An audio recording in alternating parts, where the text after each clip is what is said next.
It was a crisp Saturday morning in rural Pennsylvania, the kind of morning where the scent of fresh cider mixes with hay bales, and kids tug at their parents' arms begging for kettle corn. A local farmers market in Lancaster County was bustling with early risers, Amish bakers, local cheese vendors, and a mix of curious tourists. But no one expected what was about to happen. At around 10:15 a.m., a convoy of black SUVs rolled up to the gravel parking lot. Farmers and vendors paused, holding up ears of corn and fresh bread, squinting into the rising sun. Secret Service agents stepped out, scanning the area quickly. Then, to everyone's shock, Donald J. Trump, former president of the United States, stepped out of one of the vehicles, wearing a red Make America Great Again cap, a windbreaker, and surprisingly comfortable sneakers. Trump waved at the stunned crowd and started walking toward the market stalls. For a moment, there was silence, and then applause broke out.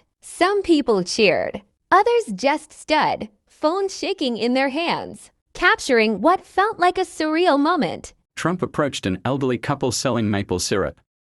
The woman, in her 70s, offered him a sample without blinking. "We've been tapping trees on this land since 1968, she said.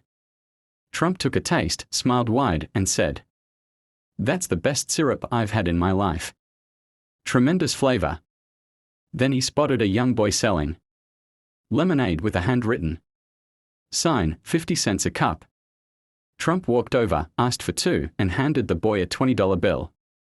"Keep the change," he said. "That's called small business, folks." A group of veterans manning a booth with American flags invited him over. One man, wearing a faded Marine cap, shook Trump's hand and said, "You gave us hope, sir."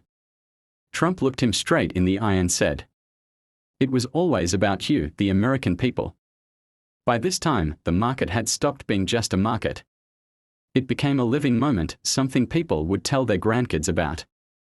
Not because a former president came through, but because of how he came through. He wasn't guarded behind a podium. He was talking to a beekeeper about honey production, asking a teenage girl about her hand-sewn fabric business, buying a warm apple pie and joking with the baker. "I hope this doesn't ruin my diet." For 45 minutes, Trump wandered the market. No formalities. No speeches. Just handshakes, laughs, and real conversations. In an age of division and headlines, that Saturday morning was like pressing pause on the noise. Some critics would later say it was a stunt. But the people who were there knew better. It wasn't about politics. It was about reminding folks, especially those in small-town America, that they matter. That their work, their families, their stalls at the market all contribute to the fabric of the country. When Trump finally left, the crowd didn't just cheer. They stood taller. They smiled wider. It was as if that one simple visit reignited something they hadn't felt in a while: pride. Pride in their town. Pride in their hard work.